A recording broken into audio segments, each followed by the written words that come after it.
Fala, senhoras e senhores, bem-vindos a mais um episódio do Venture Fellows Podcast, o famoso podcast das startups. Hoje chegou o dia que todo mundo estava pedindo para a gente falar. É o dia para falar de Stock Options. Então tá eu e a Bia aqui. Olá, pessoal, sejam bem-vindos a mais um episódio. E hoje a gente está com o nosso convidado aqui, o Diego. Seja muito bem-vindo. Obrigado, pessoal. Obrigado pelo convite. Muito legal estar aqui dividindo com vocês esse momento para falar um pouco de incentivos de longo prazo. Acho que é um assunto super relevante tanto para os empreendedores, quando estão querendo rampar os seus negócios, quanto para os colaboradores, né, para terem um upside lá na frente, né, se o negócio crescer conforme esperado. Quer falar um pouquinho da sua empresa? Tá.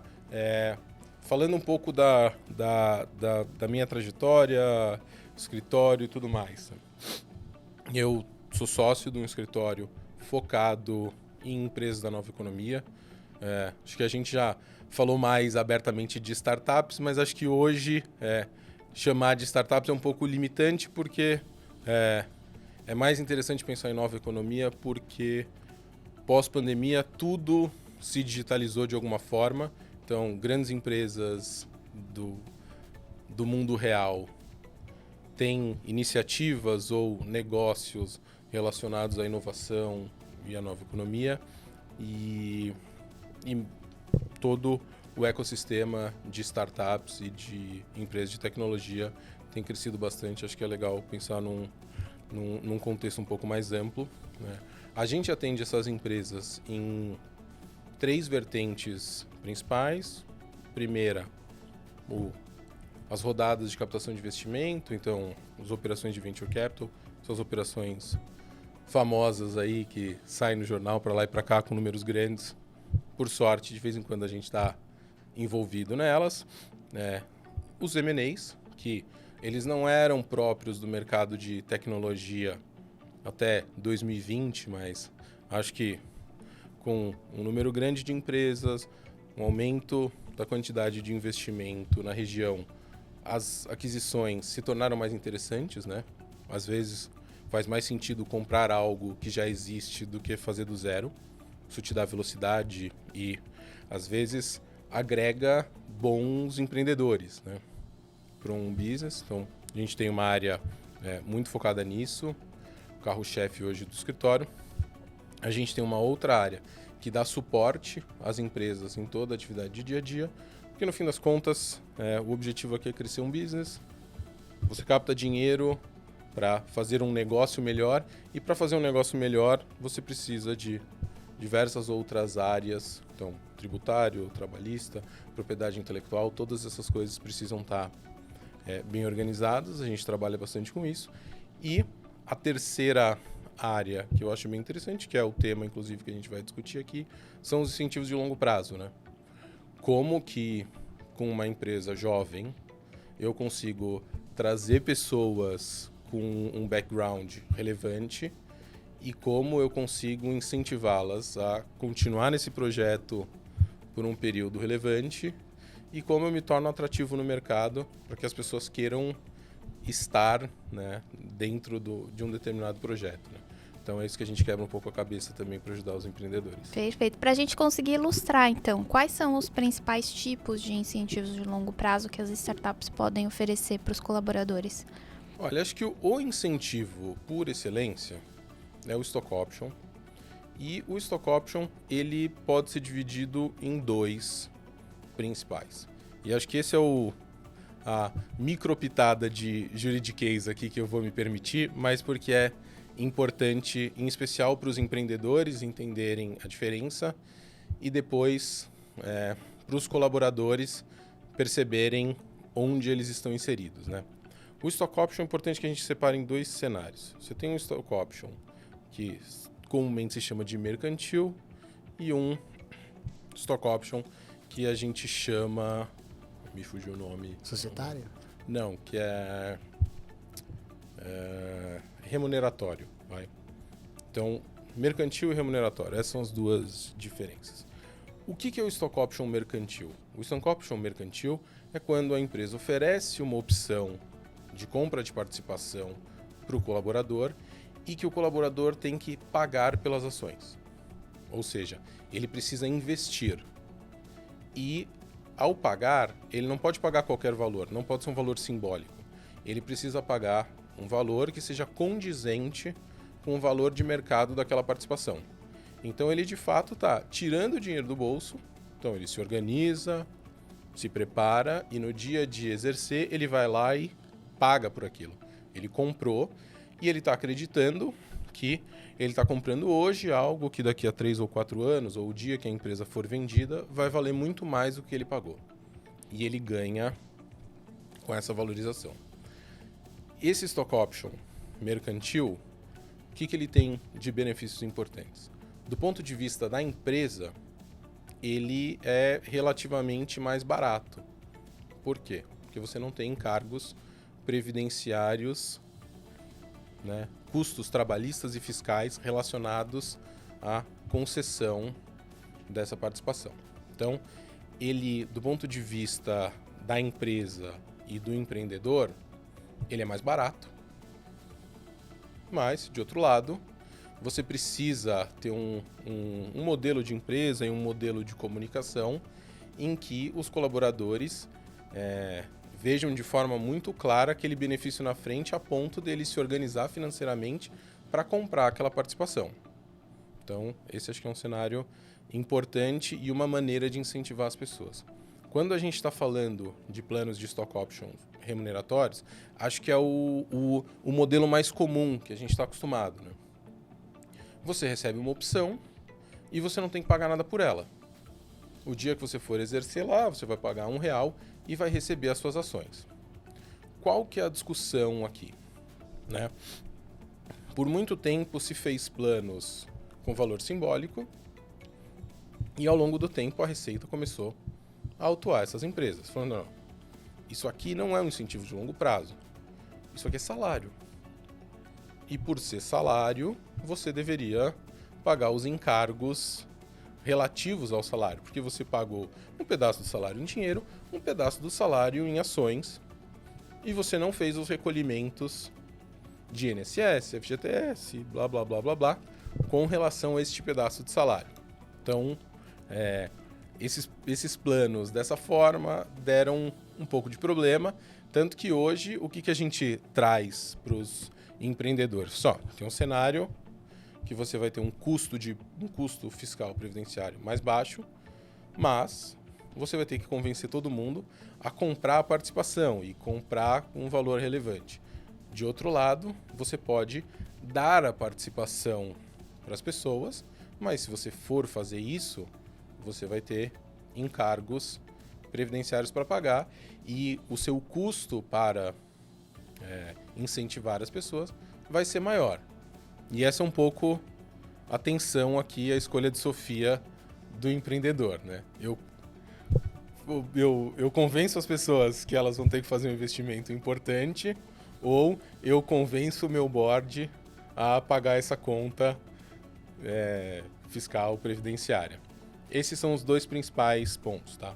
Uma coisa que a gente faz bastante no escritório, mas acho que não é tão comum, pensando no cenário de startups e empresas de tecnologia, são as tais das partnerships. Partnership é um nome bonito, só para dizer que é uma sociedade que tem movimentação de sócio muito intenso. Então, quando eu estou falando de stock option, em geral, a pessoa recebe uma opção e ela vai exercer lá 3, 4 anos depois. Então, ela fica um tempão adquirindo a participação e lá no final, ou ela compra e recebe, ou ela paga um valor simbólico e recebe. A partnership é um modelo muito mais vivo, né? E que é um modelo que se usa muito nos bancos de investimento, em que as pessoas têm bônus relevantes e, mesmo com pouco tempo de casa, caso elas tenham performances extraordinárias, elas têm o direito de comprar a participação. Então, num curto espaço de tempo, ela começa a crescer como um sócio relevante daquela instituição se a performance dela fizer jus, né? Então vamos imaginar, estamos pensando num modelo de negócio, uma pessoa trabalha na área comercial ali, fez muitos negócios e ela tinha um bônus de R$1 milhão para receber no final do ano. Ela pega um pedaço desse bônus e compra a participação da empresa. Então ela acabou de chegar na empresa, ela está lá há 1 ano, mas ela teve uma performance tão extraordinária que fazia jus a um bônus e ela usou aquele bônus para comprar participação e se tornar sócia. E aí no ano seguinte, vamos dizer que no ano seguinte ela vá mal. A performance não foi boa. Eventualmente a performance de outra pessoa foi boa e aquela outra pessoa compra a participação da empresa ou compra a participação dessa pessoa que foi mal. Então, o partnership é um modelo de incentivo muito mais vivo, né? Então, que as participações podem subir e descer numa velocidade meio grande. É comum em gestoras, assets, bancos de investimento. Acho que junta muito com a história ali do pessoal do Garantia, o pessoal da XP, por exemplo. Acho que a XP é uma das partnerships mais conhecidas no mercado, né? Muita gente que chegou, cresceu, foi galgando posições de sócio rapidamente, depois saiu, foi fazer outras coisas. Então, acho que é legal pensar nessas 3 opções aqui. Acho que a partnership muito própria de negócios muito lucrativos e que pagam bônus altos, o que permite essa volatilidade. Mas uma coisa que eu brinco lá no escritório, um modelo muito rock and roll, né? Modelo muito, muito dinâmico, muito baseado numa visão meritocrática de curto prazo, né? E, de outro lado, o mundo dos stock options, que é um pouco mais calmo, né? Você recebe a sua opção, está lá escrito, ó, você vai ter direito daqui a 3 ou 4 anos a comprar 5.000 ações. Durante esse período, são as mesmas 5.000. O programa está lá, ele é mais estanque, não tem movimentações tão grandes.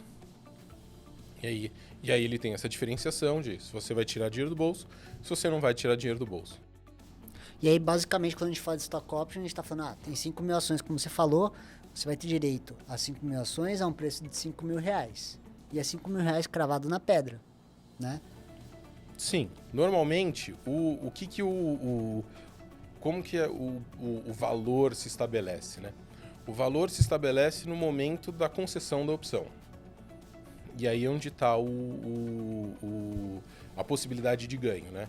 Então, se eu te concedo hoje uma opção para comprar 5.000 ações daqui a 4 anos, qual que é o valor que eu vou estabelecer? Né? Eu vou ter como base o valuation de hoje. Certo. Então, você vai ter o valuation de hoje com algum desconto, e aí você vai falar, putz, se a empresa crescer como ela vem crescendo, daqui a 5 anos eu vou pagar 10, mas vou receber 100. E aí está a natureza do ganho, pensando num modelo remuneratório, no modelo mercantil. Se a gente vai pensando no modelo remuneratório, a discussão é mais simples, né? Porque tanto faz o valor hoje, o importante é a quantidade de ações, que é o que eu vou ter lá na frente para vender numa eventual saída. Pensando em quando a gente monta uma startup e precisa atrair bons talentos e eu quero implementar um plano de stock option para minha empresa, qual que seria o passo a passo para implementar um plano de stock options para minha empresa? Cara, eu acho que assim, olhando do lado do empreendedor, primeiro, eu acho que tem discussões importantes sobre o momento, né? O stock option, ele vira um must-have no Series A. Muito, muito difícil a gente estar discutindo uma captação de investimento institucional, né, que não tenha um espaço guardadinho ali para o stock option. Normalmente de 10% a 15% da companhia. Né, que é da lógica do investidor. O investidor está olhando para aquela oportunidade, fala, isso aqui é uma boa oportunidade. Eu estou disposto a colocar, sei lá, 5, 10 milhões de dólares nesse negócio, mas dentro do valuation que eu estou acertando com você, eu preciso que você separe aí 10% da companhia, 15% da companhia, para ser usado para incentivar, né, para atrair, incentivar e reter talentos. Então, acho que pensando num playbook, essa é a hora, esse é o momento. Né? É inescapável. Aqui é onde isso tem que acontecer. Muito difícil acontecer alguma coisa diferente. Ah, beleza. Pode ser que em alguma empresa o plano seja de 5, de 7, de 10, ou alguém, por algum motivo específico, fez um plano de 20. Mas é mais ou menos nesse momento, no momento de um Series A, entre 10 e 15%. Acho que esse é a hora por excelência. Acontece antes, é comum. Em especial, quando o empreendedor está buscando algo parecido com um co-founder. Né? A gente vê muito essa situação. Então, eu estou num momento muito inicial de jornada, mas eu preciso de alguém muito sênior. Né? Eu preciso de alguém que venha dar corpo para esse business. E aí depende um pouco do tipo de negócio, mas vamos pegar um modelo básico. Né? Eu sou um cara de negócios e eu quero botar de pé um negócio digital que precisa de uma tech de alto nível. Como que eu vou fazer? Não tenho grana para contratar um time de desenvolvedor de alto nível, também não tenho competência para saber se o que eles estão me dizendo é bom, se não é, se é o bastante, se não é. Então, deixa eu procurar alguém para ser o meu CTO e me ajudar a tomar essas decisões. Mas eu não tenho dinheiro para pagar o que um CTO ganharia. E aí você começa a pensar, como é que eu faço uma composição entre salário e participação? Eu acho que nos momentos iniciais tem muito essa conversa. Tem empreendedor que se adianta um pouco e faz o plano e faz algum tipo de stock option antes de um Series A, mas acho que esse é um ponto fora da curva. Acho que o momento é o Series A e o playbook vai pensando um pouco mais em como se decidir. Acho que primeiro, essa escolha de Sofia que eu falei para vocês. O teu plano vai ser mercantil ou ele vai ser remuneratório? As pessoas vão tirar dinheiro do bolso ou elas não vão? Isso é muito importante para as decisões que você toma e para todo o trabalho de comunicação que você vai fazer, porque criar um incentivo de longo prazo, ele é muito mais sobre o outro e muito menos sobre você. Porque se as pessoas não se sentirem incentivadas, o trabalho do escritório lá é um monte de papel. Assim, o que sai para as pessoas, né, a sensação é o que foi construído em volta, é a cultura da empresa. Então, se a empresa tem uma cultura de crescimento super rápido, de bons salários, de times sêniores, pessoas que vieram de lugares, de empresas exitosas, não vai fazer sentido você fazer um plano remuneratório super cansadão. Que a pessoa demora 4 anos para receber uma participação pequenininha. Então, assim, a decisão para o empreendedor tem de dois lados. As pessoas vão pagar, não vão pagar, mas depois é uma análise muito de cultura. Né? Qual que é o teu tipo de empresa, qual que é os modelos de remuneração do teu business, porque aí você precisa criar algo que seja bom para a empresa, e para ser bom para a empresa tem que deixar as pessoas estimuladas. Certo. E entrando um pouquinho nos detalhes desse tipo de contrato, a gente tem, né, os períodos de cliff e de vesting. Você consegue explicar para a gente um pouquinho melhor como que funciona? Sim. Acho que assim, o que eu brinco com os clientes existe um padrão na indústria. Se a gente for pensar no modelo que se usa nos Estados Unidos, é super amarradinho. 4 anos, 4 anos de vesting, 1 ano de cliff. Então, primeiro, o ano de cliff significa tudo ou nada. Qual que é a lógica por detrás? se eu estou querendo incentivar a permanência dessa pessoa no longo prazo e ela não ficou nem um ano, a contribuição dela não tem valor para a companhia. Então, se ela não passou nem por esse período de um ano, é porque nenhum valor se construiu. Como se fosse um período de experiência, né? É um período de experiência e é o que eu brinco também com os clientes, né? Tem um pouco de virar abóbora ou não, né? Se a pessoa sair no dia 364, ela não leva nada. Se ela sair no dia 365, ela leva um quarto. É mais ou menos assim que acontece, mas esse período é essencial. Então, normalmente, só pegando bem os conceitos, né? O que é o vesting, né? É muito esse conceito de vestir, é como se você estivesse ganhando uma moedinha por dia. Cada moedinha é uma das ações que você vai ter lá no final. Então, em geral, você tem uma contagem dia a dia desse prazo e você tem esse primeiro ano de experiência que é tudo ou nada. Então, e aí entra uma super discussão onde o processo é menos padronizado, que por exemplo, quando eu estou lá discutindo com o cliente essa temática, eu vou dizer para ele o seguinte, bom, as pessoas têm que ficar os 4 anos, elas passaram pelo primeiro ano, elas chegaram no final do 4º ano, elas exercem, recebem as ações e fica tudo bem. Beleza, esse é o mundo encantado. Mas o que acontece? O que mais acontece é quando as pessoas saem no meio do caminho. Elas ultrapassam o ano 1, mas elas não ficam até o ano 4. Né? E aí você tem mais discussão, você tem menos padronização do mercado sobre o que acontece. Né? Então, 2 cenários importantes. Primeiro, a pessoa escolheu sair. Outro cenário ela foi demitida. Né? E aí a gente tem umas discussões que de good, bad leaver, né?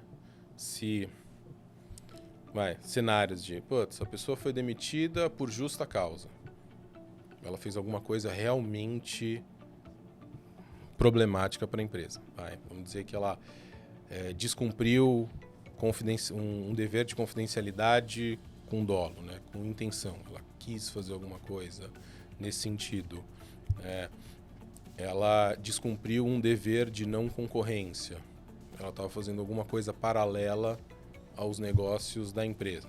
E aí você tem uma demissão que ela é por justa causa. Quando você tem uma demissão que é por justa causa, em geral a pessoa tem uma penalidade. Né? Então vamos imaginar o seguinte, ela tinha lá um vesting de 4 anos, ela ficou 2. Então, teoricamente, no nosso exemplo lá das 5.000 ações, ela teria direito a 2.500 ações. Mas ela foi demitida numa circunstância desabonadora. Então, é natural que exista alguma espécie de penalidade de um percentual dessas ações a que ela tivesse direito.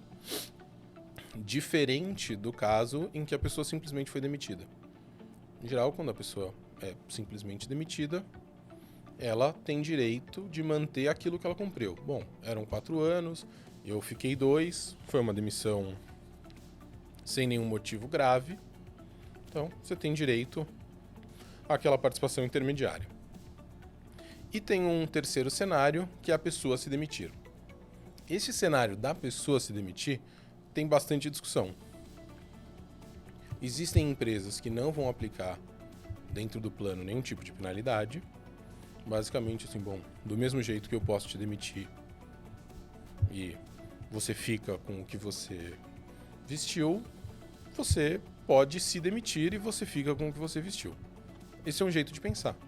Existe um outro jeito de pensar também, que é: eu contava com você para 4 anos, pelo menos. E essa era a construção de longo prazo e a expectativa que a empresa tinha com a sua contratação e com a opção que te foi oferecida. Então, portanto, quando você frustra essa expectativa da companhia, é razoável que exista alguma penalidade. Né? E esse é um modelo de retenção mais baseado numa penalidade. E essa cápsula aqui de conceitos, né? Do que acontece se você sai ou é saído durante o vesting, acho que é essencial para o empreendedor, para o colaborador, quando está recebendo uma opção. E tem muito a ver com a cultura da empresa também, né? Isso vai em linha com o que a cultura vê de modelo de negócio e o que ela quer impor para os colaboradores, né? Sim. Qual que é a visão dela de mundo, né? O empreendedor ele vai ter que fazer essas escolhas, e essas escolhas elas têm que ser baseadas em cultura. E o colaborador, quando está recebendo a opção, ele precisa olhar para essas coisas até para guiar a conduta, né? Assim, bom, eu estou olhando para 4 anos mesmo, me interessa, não me interessa, faz sentido, não faz sentido. Eu fiquei pensando como que a empresa lidaria com esse cenário, que a gente está vivendo agora de layoff. Vamos supor que ela tenha que desligar, né, por conta de restrições orçamentárias, enfim, qualquer que seja o motivo que levou aí a uma reorganização de rota. Como que ficam esses planos? Porque aí pode ser muitos funcionários impactados, né? Sim, vou fazer uma brincadeira aqui, mas o que acontece nessas situações é que a gente brinca um pouco no escritório, quando você faz um plano grande, você dá opções para muitas pessoas e você tem um cenário de muitas pessoas saindo ou sendo demitidas, você cria ali no seu cap table um lodozinho. Sim. Né, que é uma série de ações que individualmente elas podem representar pouco, mas elas acabam representando uma parcela importante da companhia. As pessoas não estão mais desenvolvendo o negócio, mas elas têm aquele ativo e você vai ter que se preparar de alguma forma para lidar com aquilo. Né? O que a gente coloca dentro dos planos como uma alternativa? Né? Em geral, os planos a companhia tem possibilidade de recomprar essas participações das pessoas que saíram. E aí tem toda uma discussão de, qual que é a avaliação da empresa, qual que é a avaliação daquelas ações para fazer essa recompra. Mas pensando no cenário de layoff, que é um cenário que não tem dinheiro, né? Então, eu demiti as pessoas e talvez eu até tenha dinheiro, mas é um péssimo uso do dinheiro recomprar essa participação, as pessoas vão ficar lá. Elas vão ficar com aquelas ações esperando o próximo evento, o dia que aconteceu uma venda. E o plano de stock options ele é para qualquer empresa? Toda empresa deveria ter stock options, qualquer startup? Por exemplo, eu tenho uma consultoria, faz sentido uma consultoria ter um plano de stock option, na sua visão? Cara, acho que a resposta é não. Inclusive porque é um espaço de... Não tem one size fits all. Né? Aquilo que eu estava dizendo aqui. Se a gente estiver pensando numa gestora, se a gente estiver pensando num fundo, se a gente estiver pensando num banco, eventualmente até numa fintech, um stock option muito provavelmente vai gerar pouco incentivo. Você vai ter que pensar numa partnership.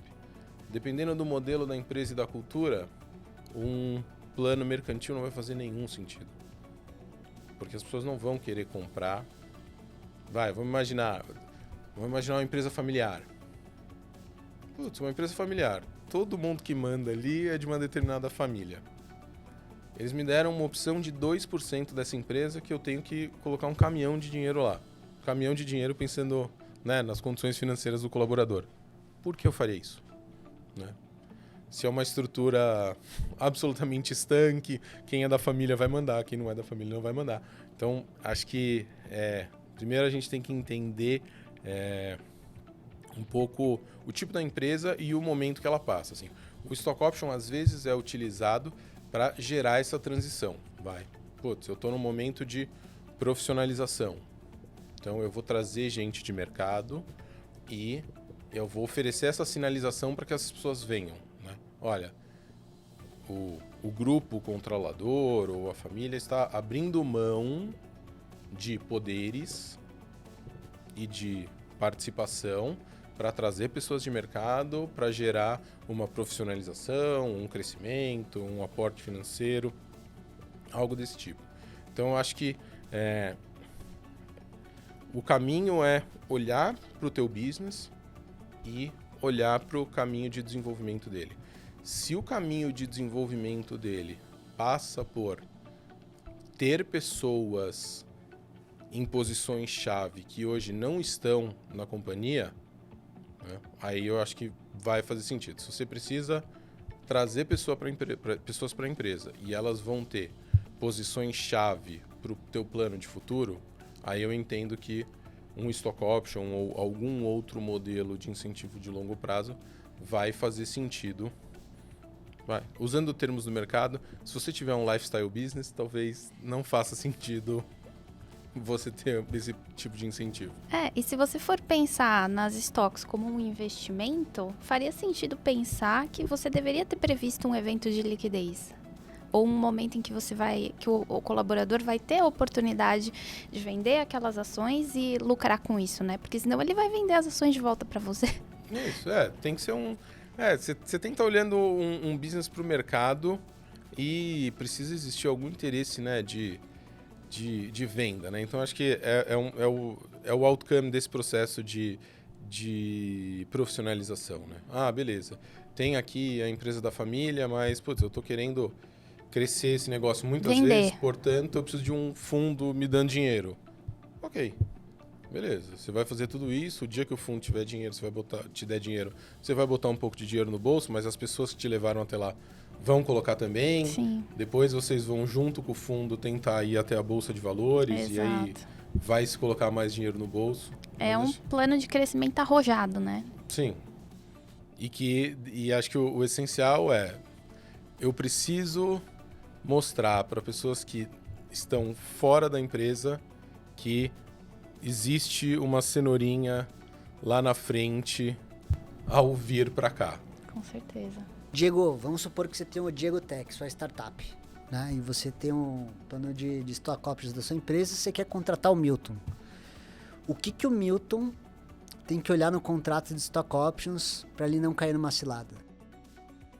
Cara, eu acho que o essencial é entender o período total de vesting, quanto deste período é de cliff e depois disso, quais são esses cenários em caso de pedido de demissão ou ser demitido. Acho que esse é o módulo básico aqui, né, que todo mundo deveria olhar para entender se faz sentido, né, e entender se está ou não se incentivando por aquilo. Acho que esse é o modelo básico. Para além disso, né, acho que receber um contrato como esse deveria levar o colaborador a pensamentos um pouco mais profundos, né? Qual é o mercado que essa empresa está inserida? Esse mercado é quente ou não é do ponto de vista de M&A? Temos operações interessantes nos últimos anos? É um mercado que tem atraído investimento, né? Porque aí você entende, em especial quando tem alguma renúncia envolvida, né? Eu acho que olha a tua opção ali, olha o vesting, olha o cliff, olha as eventuais penalidades para saída, mas perceba-se sócio, né? E entenda se aquela oportunidade vale o teu tempo e se envolver alguma renúncia, em especial alguma renúncia financeira, se vale a pena fazer aquela renúncia vis-à-vis, né, o que é esperado para o desenvolvimento daquela empresa. Acho que essa é a visão que, quando a gente recebe algum stock option para olhar do lado de um colaborador, esse é o mindset que a gente aplica para dar uma boa recomendação. Se eu tenho um plano de stock options da sua empresa, e vamos pensar o pior cenário, a empresa, sua startup quebra. O que acontece com quem tem um plano de stock option já vestido? Vamos imaginar, 2 momentos, né? Se a pessoa não tem as ações, se ela ainda não está com as ações no nome dela, em geral, nada. Não vai acontecer nada.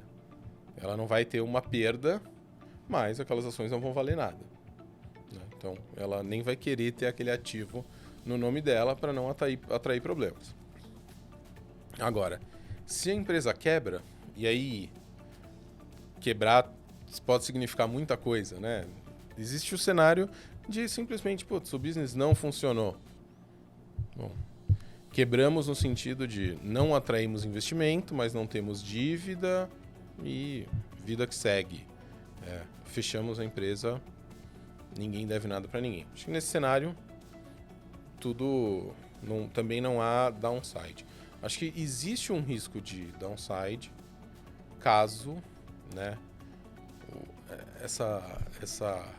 esse quebrar seja algo retumbante, né? Bom, Uma dívida muito grande. Isso, a empresa quebrou devendo para banco, impostos. E aí existe o risco, né, a depender também das circunstâncias em que todas essas coisas e essas contingências foram criadas, dos sócios, de alguma forma, serem implicados. Aqui, assim, estamos falando de super borda, né, do sistema, mas o Brasil é um país onde se desconsidera muito a personalidade jurídica. Então, qual que é o risco? Bom, a empresa tinha dívidas, os credores foram lá, tentaram cobrar a empresa, não conseguiram, pediram a desconsideração da personalidade jurídica. O que isso significa? Já que a empresa não tem bens, eu quero chegar nos bens dos sócios. E aí, eventualmente, uma pessoa que tem ações da empresa, ela está lá no bolo de sócios, né? Há sócios com mais participação, há sócios com menos, mas todos são sócios. E isso pode gerar problemas. Mas, de novo, acho que é importante a gente entender que isso é... Mas e esse cenário que você está pintando é um cenário em que a empresa é incorporada no Brasil, né? Tem muitas startups que são incorporadas nos Estados Unidos. Nos Estados Unidos, nesse mesmo cenário, é a mesma regra. Então, por exemplo, eu sou sócio de uma empresa que tem a incorporação lá em Delaware, que muitas startups são incorporadas assim. E essa startup, ela quebrou, está endividada. Aí o Milton vai ficar endividado lá fora nos Estados Unidos? Não. Acho que o cenário é um pouco diferente. Acho que a gente tem dois modelos comuns, né? A gente tem as empresas que elas estão só... existe uma holding em Delaware e ela é dona de uma empresa operacional no Brasil. E existe uma estrutura que é até mais comum, que é uma holding em Cayman, que detém uma holding em Delaware, que detém uma sociedade operacional aqui no Brasil.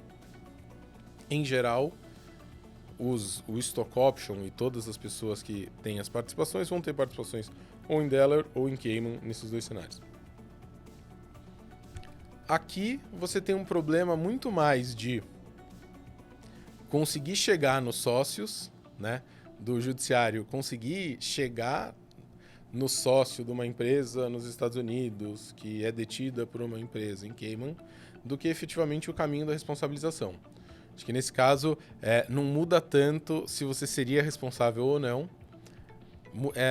A discussão é muito mais se você está aqui no Brasil, tem ações de uma empresa no Brasil e esses problemas acontecerem, vai ser mais fácil chegar até você. Agora, se existe toda essa cadeia societária, vai ser mais difícil, né? Porque também uma micro pitadinha de juridiquês, né? Quando você tem uma decisão do Brasil para que ela seja aplicada num outro país, existe todo um trâmite burocrático entre tribunais que demora um montão. Sei lá, acho que esse assunto talvez até tenha chegou a ficar um pouco, né, na mídia, nos casos aí um pouco lastimáveis aí de Robinho e etc., de uma dificuldade grande de fazer uma decisão de outro país valer aqui. Então, dificuldade do ponto de vista de tempo, porque essa comunicação... O judiciário não necessariamente formal. você está mais protegido, mas está mais burocrático, né? O processo se torna mais moroso. Isso. Entendi. Muito legal.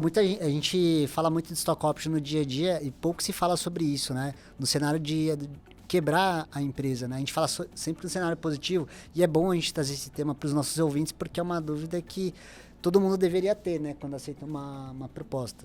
Mas felizmente as startups que a gente tem se envolvido, a gente não chegou a ver nenhum caso de que a startup ficou mega endividada e acabou prejudicando o colaborador. Acho que não é nem de longe a regra. Não me lembro de nenhum caso nesse nível. Acho que, em geral, as startups que consegue, né, captar bastante dinheiro. Esse quebrar é uma coisa muito mais soft, né? Muito mais, bom, gente, a gente decidiu parar por aqui e pagar o que tinha que pagar e cada um vai para sua casa e tá tudo bem. Ou você tem uma operação em que alguma outra empresa incorpora, assume as obrigações e tal, mas em último cenário, em último caso, é algo que pode acontecer. E até por isso ali a minha recomendação para um colaborador, né? Para além dos pontos internos ali daquele contrato, entenda se você quer ser sócio, né? Se você quer apostar o seu futuro para construir aquela oportunidade. E também sinta-se responsável caso as coisas não andem conforme era esperado. Né? No final você põe o seu CPF para jogo, tem que valer a pena, né? É isso aí. Ah, bacana. E pensando um pouco do ponto de vista do empreendedor, né? O que você recomendaria em termos de comunicação, para deixar isso muito claro para todo mundo? Como que tem que ser essa divulgação interna, né? Até para gerar engajamento. Uma coisa que a gente gosta de fazer lá no escritório com os clientes que a gente, né, bota de pé esse tipo de projeto desenha o plano, desenha as opções, comunica às pessoas qual é a proposta da empresa para ela, e aí tudo isso é muito mais negocial, cultura, né? Tipo, olha, nós queremos te oferecer uma opção de tantas ações, as condições são essas, e aí a gente está falando muito mais, né, de colocar a pessoa com a cabeça de sócio. Ó, nós queremos você como sócio, essas são as condições financeiras, é assim que a gente espera que funcione. E esse é um primeiro ponto, e acho que isso é muito legal que seja feito pelas áreas de people, que seja feito pelas áreas que cuidam de cultura e de incentivo do time. Aí depois a gente passa para um segundo momento, que é mandar para as pessoas o plano, que tem todas as regrinhas, a opção, que tem todas as regrinhas, e aí vem a parte chata, que a gente marca um call com os advogados, e que aí a gente vai lá explicar essas coisas para as pessoas, de que o cenário é promissor, tem muita coisa legal vindo, mas existem riscos inerentes a ser sócio e também existem penalidades caso determinadas coisas aconteçam e que isso é feito pensando no melhor interesse da companhia. Então acho que são dois momentos que a gente tem que a companhia precisa trabalhar para que eles não gerem frustração, né? Então tem que ser um plano adequado para a cultura da empresa, ele precisa ser bem comunicado e ele precisa ser colocado, né, ser bem colocado para que a aceitação seja boa e isso gere um crescimento na companhia. E de outro lado, é muito importante que aconteçam essas conversas conosco, porque outra coisa que eu acho muito importante é a transparência e o combinado não é caro, né? A pessoa não vai descobrir 3 anos depois que se ela pedisse demissão ela tinha uma penalidade. Não, ela vai descobrir quando ela recebeu aquele incentivo. E ela vai tomar essa decisão embasada. Porque também uma outra coisa que é super comum neste nosso mundo é que, fora os advogados, ninguém mais lê os contratos. Então, quando a gente marca essas conversas, é muito para gerar esse estímulo, né? Para as pessoas entenderem as coisas boas e as coisas ruins que existem, não tem como. Putz, tem a participação, mas se você decidir ir embora, se você fizer uma coisa absurda e for demitido, existem consequências. Bom, Diego, a gente vai chegando ao final aqui do nosso videocast. A gente sempre pergunta para os nossos convidados livros, séries que eles recomendam para quem está ouvindo a gente aqui, até para se aprofundar em temas, aprender um pouco sobre o ecossistema empreendedor. Eu queria ouvir um pouquinho de você, qual livro ou série você recomendaria para os nossos ouvintes. Cara, livro já é um livro antigo, mas acho que para entrar nesse mundo de empresas de tecnologia, empresas funded, as pessoas deveriam ler o Venture Deals. Brad Feld, né? Que acho que é um ótimo livro para... Ele não é um livro jurídico, mas ele te oferece a lógica do sistema. E que nem essas discussões que a gente estava falando aqui de como funciona o contrato, você ganha aqui, mas tem essa penalidade ali. É importante para entender essas lógicas, né? Para entender, bom, tem um sentido por detrás dessas regras, e esse sentido é importante para a empresa e para o desenvolvimento dela. Então, acho que ler o Venture Deals é uma coisa muito importante. A gente obriga as pessoas a ler lá no escritório, porque para ser um bom advogado e para operar bem nesse mercado, você precisa entender as lógicas de negócio que estão por trás das cláusulas. Então, acho que esse é um bom soft landing aqui nessas discussões, porque é um texto razoavelmente simples e que te permite, o dia que você receber um contrato como esse, você lê e você fala, esse troço que está escrito aqui nessa linguagem de advogado é aquela outra coisa lá que eu li de uma maneira um pouco mais palatável. E de série, acho que também nesse mesmo conceito de aprender conceitos complexos com ilustrações mais reais, é Silicon Valley, que acho que além de uma ótima semi-paródia de como funcionam as relações nesse mercado, ele te entrega vários desses conceitos de forma lúdica, e tanto as pessoas se dando bem por conta deles, quanto elas se dando super mal por conta deles, e aí acho que dá um pouco de cor, e as pessoas falam, Inclusive o Grey File tá filmando a gente aqui, ele é um dos nossos cameramans aqui, participação especial. É muito divertido, é incrível, você assiste, os episódios são curtinhos, tem 30 minutos, então é muito fácil de você assistir, porque não fica aquela coisa pesada, é super divertido, tá na HBO, então quem estiver assistindo aí vale muito a pena. Maravilhoso, muito divertido. Explica que é cap table de uma linguagem muito divertida, eu gosto bastante também desse seriado. Muito bom. Diego Nabarro, quer falar um pouquinho dos seus contatos, suas redes sociais, como encontrar você e como que você pode ajudar quem está ouvindo a gente? Sim, acho que a rede social que eu sou mais ativo mesmo é o LinkedIn, então fiquem aí à vontade para me adicionar. Lá eu tenho todos os meus contatos. No site do escritório também tem ali o meu e-mail, formas de falar comigo.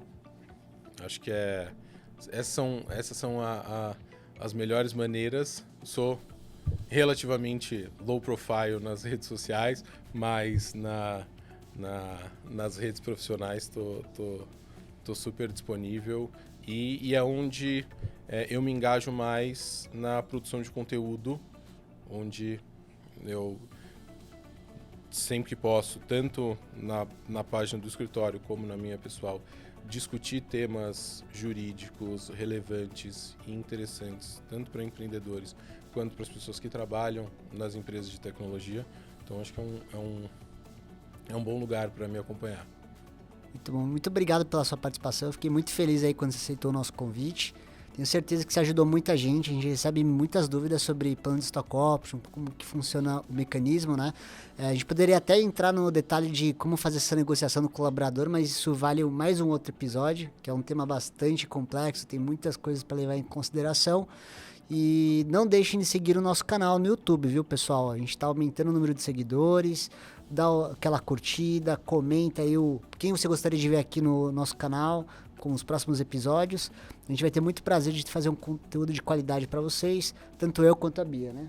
É isso aí. Mandem as perguntas também pro Diego, a gente transmite para ele para responder para vocês. Foi um prazer te receber e já fica o convite para voltar aí para a gente organizar a próxima aula. Muito obrigada. Muito bom. E quem se interessar pelo serviço do Diego, vai ter no nosso site ali do Venture Fellows, vai ter também no link da descrição do YouTube e do Spotify. Então, se você está montando uma empresa, se você é colaborador, tem dúvidas, eu recomendo fortemente uma assessoria jurídica aí do Diego Nabu. Valeu, pessoal. Primeiro, muito bom estar aqui. Obrigado pelo convite.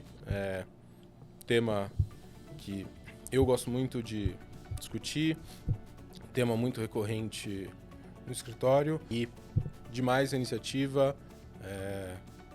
Contem conosco, eu na pessoa física, o escritório. A gente está super comprado com iniciativas dispostas a criar conteúdo de alto nível nesse nosso mercado. Então, no que a gente puder contribuir, estamos por aí. Muito obrigado. Muito obrigada. Tchau, tchau, pessoal.